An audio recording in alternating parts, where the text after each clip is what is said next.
গরম গরম সাদা ভাত। এইবারে মাছের ঝোল হয়ে গেল। ওটা আগে ছোট দুটো মাছ ভেজেছিলাম, চিকেন খাবে না বলে একজনের ভেজে রাখলাম, আর এবার আমাদের মাছের ঝোলও করা হলো।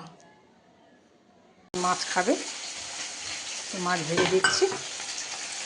আর এদিকে হচ্ছে চিকেনটা আগে দেখানো হয়নি তোমাদের।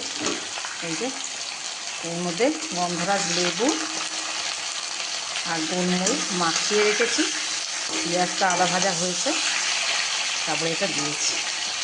গন্ধরাজ চিকেন তো এর আগে তোমাদেরকে দেখিয়েছিলাম, আমার দেওয়াও আছে পেজে। এই যে একদম কষা কষা চিকেন হবে, 5টা ঠ্যাং আছে।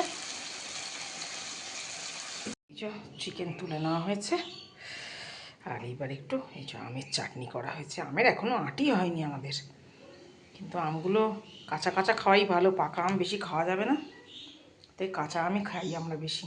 আমের চাটনি করা হয়েছে, আর চিকেন তো হয়েই গেছে।